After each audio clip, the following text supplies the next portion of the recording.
What is going on, my broskiis? My name is Toadskii, back again, here to bring you guys yet another One Piece Treasure Cruise video. A lot of news obviously dropped today. We have the brand new global update. Now, unfortunately, all of the stuff that they announced in the notice board, like all of this stuff regarding the Grand Voyage, level limit break, the campaign obviously is going to be happening at some point, but I don't know why they even mention this, because this upcoming maintenance with a slight version update was not actually this. I did make a community post about it as well, so hopefully you guys saw that. But it's just very strange. I don't know why they decided to announce it like this. I feel like they probably were planning to have like a Yoshi producer video, but never got around to doing it, which would have probably revealed some of this information. Very bizarre. But anyways, we have a lot of information today. Obviously, the announcement of the Oden and Kinemon Denjiro Sugo Fest, which is obviously going to be starting on the 25th of February, 1900 PST time. And this is going to be split into 3 separate parts. 12.5% chance to get a red, which is not as good as a Super Sugo Fest, but it's still like pretty good red rate. But unfortunately, the Sugo Fest looks really bad. This looks to be probably one of the worst anniversary celebration Sugo Fests ever. Not only just the fact that, you know, we're in the age of Super Sugo Fests and this isn't even a Super Sugo Fest, but the structure just doesn't really scream, oh, this is an anniversary celebration. The structure of this Sugo Fest, I mean, it speaks for itself when we get to it. Obviously, 12.5% chance to get a red. It goes through about the fact that Oden is going to be pullable on part 1 and 2, and Kinemon Denjiro are going to be on part 1 and part 3. Ashira Doji, Kawamatsu, and Raizo are the rare recruits. In this Sugo Fest, the pool of recruitable Sugo Fest exclusives includes all characters for part 1, rate boosted for limited pool and super limited pool characters, and the character pool is limited to 25 for parts 2 and parts 3. So there you go. Every single legend is going to be on the first part of this Sugo Fest, obviously excluding Kizuna, Pirate Rumble, and Super Sugo Fest exclusives. Regular batch units are gonna be all on part 1. So, look, if you're looking for the new characters, part 1 is most definitely not worth it, because the rates for the units are going to be terrible. Again, we'll have to wait and see until it actually comes out, but part 1 looks absolutely awful. I actually don't... What are the dates of this Sugo Fest? Okay, it goes through the information of Oden, and probably, yeah, Kinemon and Denjiro. We want to get to the good stuff here.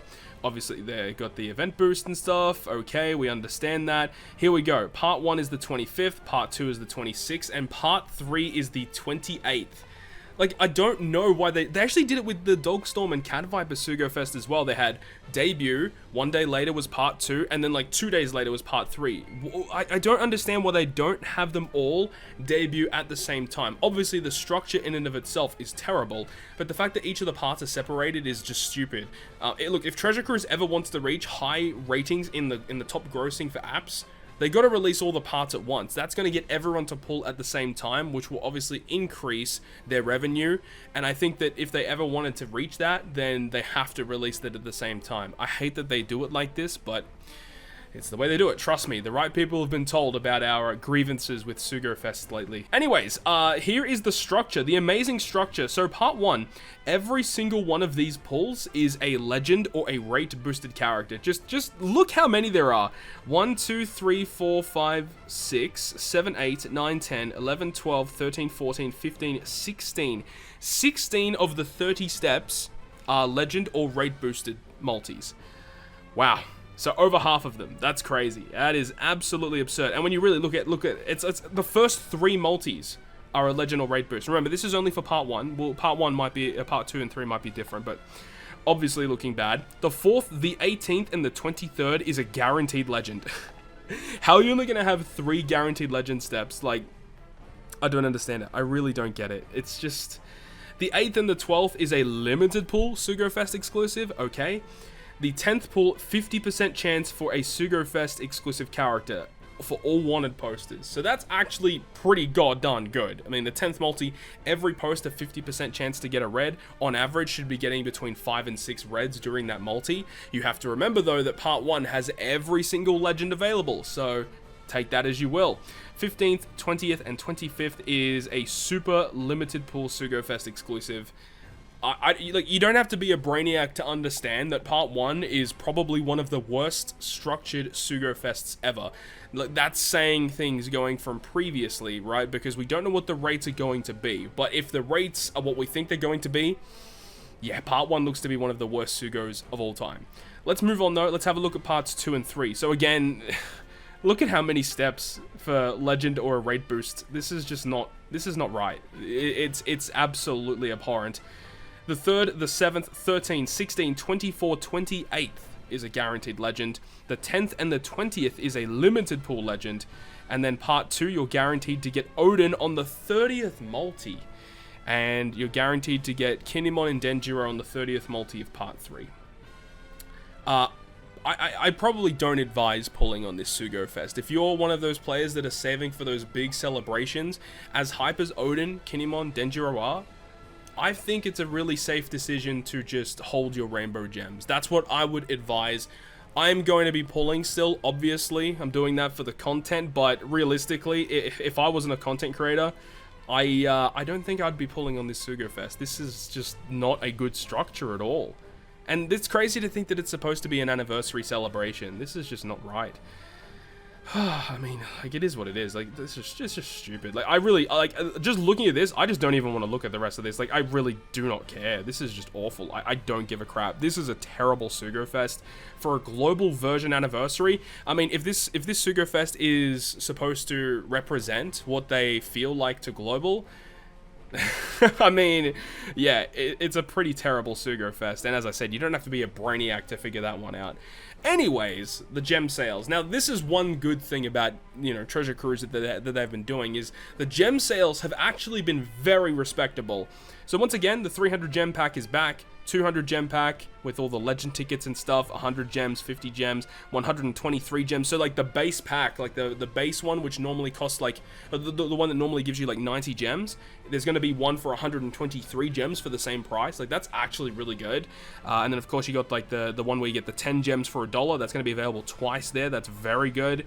And then you've obviously got the unlimited pack. So gem sales, I don't have any qualms about the gem sales. It looks relatively good to me. The next thing is a campaign celebrating the 7th anniversary of the global version of One Piece Treasure Cruise. Up to 50 free rare recruits, so during 25th to the March 2nd, you'll get a free chance at 10+1 rare recruit pool. So basically, log in every single day, guys. Make sure to keep logging in to ensure that you get your free multi-pulls. So the 1st, the 2nd, the 3rd, and the 4th, and then plus there'll be one special free 10+1 rare recruit available during the event period for Feb 28 to March 26, where the new characters from the global version anniversary Sugo Fest will also appear. And interestingly to note is that the free multi for the new batch characters is going to be when part 3 begins, not when part 1 begins, which I think is also a massive missed opportunity. But there's going to be additional free multis given out that will have like all the other characters, like Cat Dog are going to be on the banner. I believe I saw that in the data download, that Cat and Dog are going to be on the free multi banners. So that's pretty cool. You get an opportunity to potentially get some new characters, but I mean, again, they're free multis. Don't expect too much. I really do hope that the free multi that they give out for the new batch characters has the same 12.5% chance for a red. I really hope that is the case. Next, we have the global version anniversary login bonus. So we have a bunch of rainbow gems. I assume this is going to be somewhere between 20, 30, 40, something like that. It says log in to get such as rainbow gems and special rare recruit Sugo Fest exclusives. Okay, it's weird. I don't know what that day 1 reward is supposed to be. Very bizarre. I don't know why they're doing that. That's very, very weird. And there's also 100% chance for a skill up. I know some people ask about this here and there because, I mean, like, skill up isn't really that much of a problem anymore. I mean, I think that around the rate is around like 36% to get a skill up.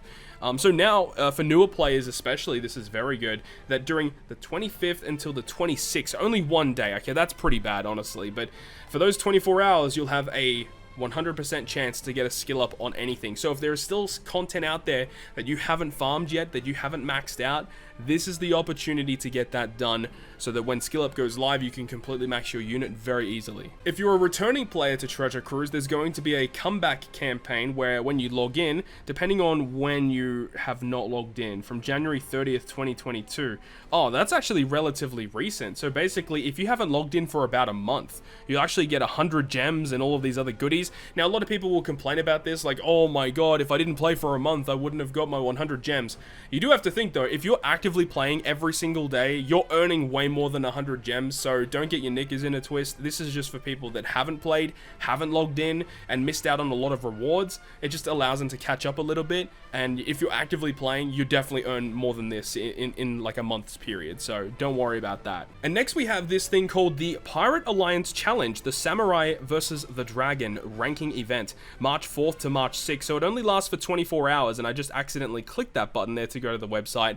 Did not mean to do that. So is the website even live? But either way, there's going to be a website dedicated to this event as well, probably going to go live in the next few days. Hopefully we get information about that. So you basically farm it up and you get rewards based on what you drop. I'm pretty sure this is just going to be a blitz battle, and it is obviously relating to Pirate Alliance, which is great. Recruit Kaido. So there's going to be a brand new free-to-play Kaido, and the good thing about it is this Kaido is very special because not only is it a free-to-play unit with super type, but this is a brand new free-to-play unit with Final Tap. Yes, you heard that correctly. Final Tap on a free-to-play unit.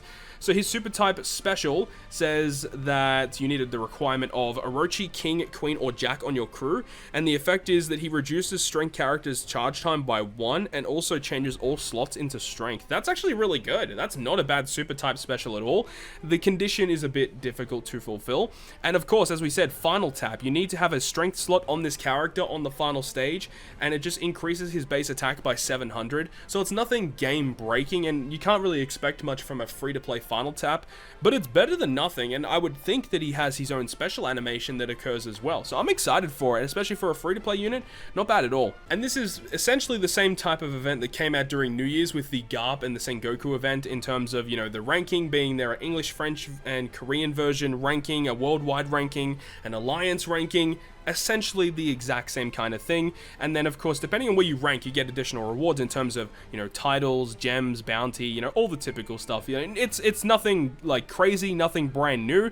It's essentially the same type of event that came out during New Year. So if you guys were playing during that period, you guys will know exactly what's going on. And of course, that is how you actually get that brand new Kaido character that you definitely want to get maxed out. And of course, the boosted units are going to be the new characters that arrive.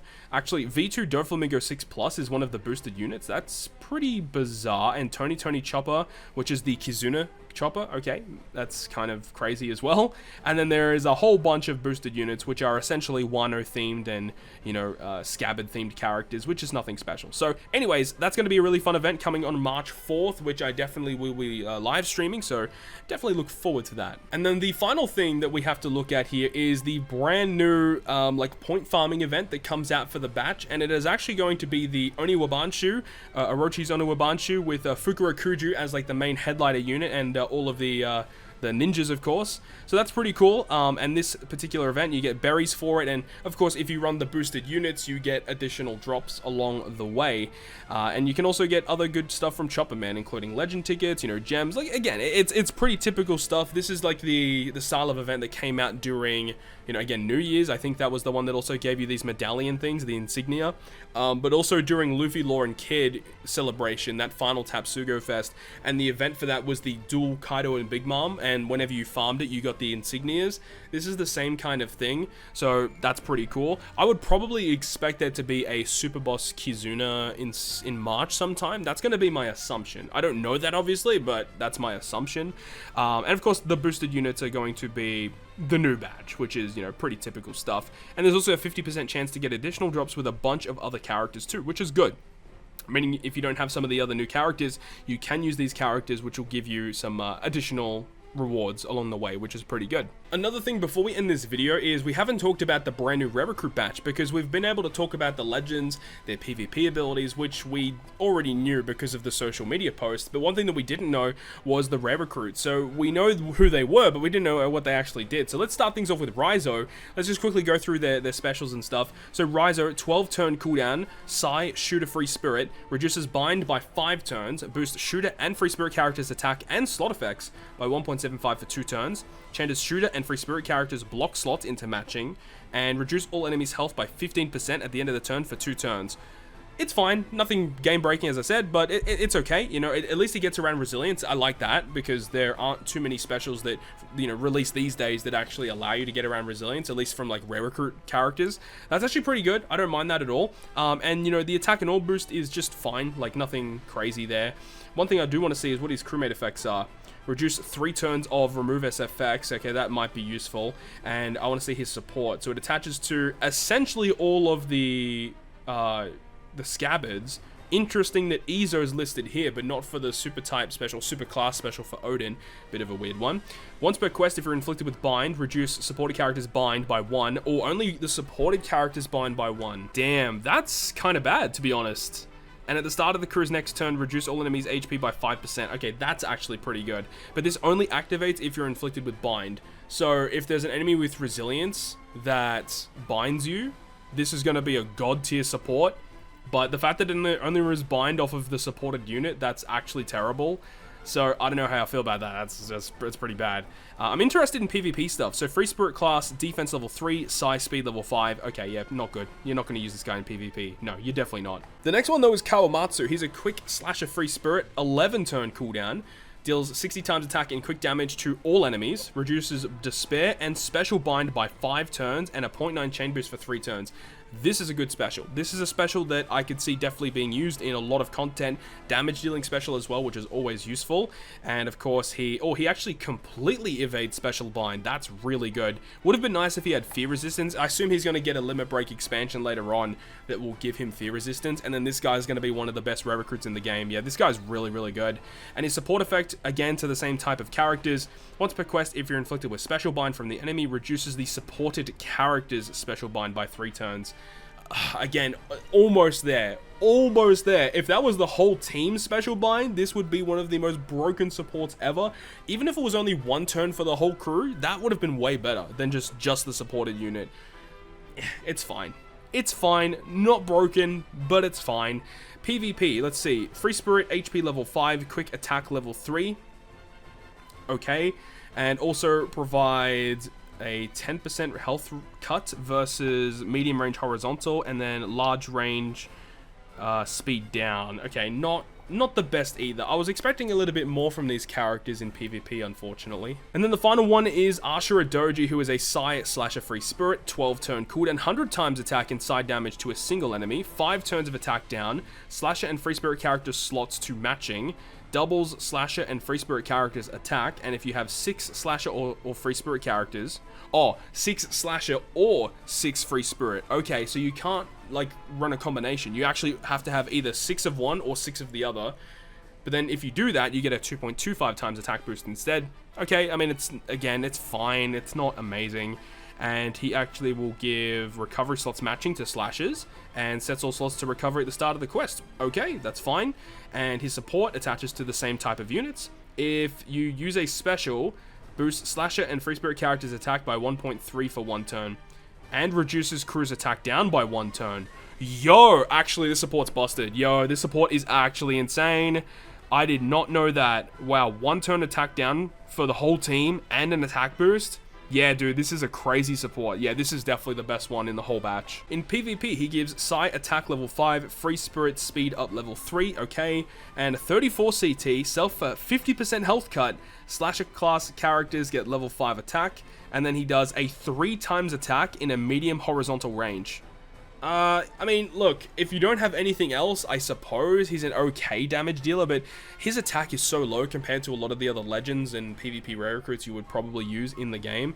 So I don't know if I'd ever use this guy in PvP, but that support is crazy. And with all of that, that concludes all of the brand new news that came in this brand new day to download, and hopefully you guys are looking forward to this event period. I know unfortunately the Sugo Fest isn't what we had hoped, but of course I will be live streaming my pulls. I'll be pulling on part 2. We're going to try and pull for Odin. ideally I really want both of these characters, and they look really fun. Hopefully I can pull them and then showcase them to you guys so you guys can see what they can do, especially in PvP. I'm really looking forward to their PvP stuff. But that's going to wrap up this video today. Thank you very much for watching, and if you guys did enjoy the video, make sure you go ahead and leave a like, and if you want to stay up to date with all the content that I post, including more One Piece Treasure Cruise content, make sure to hit the subscribe button down below. But on that, guys, I'll see you guys within the next video.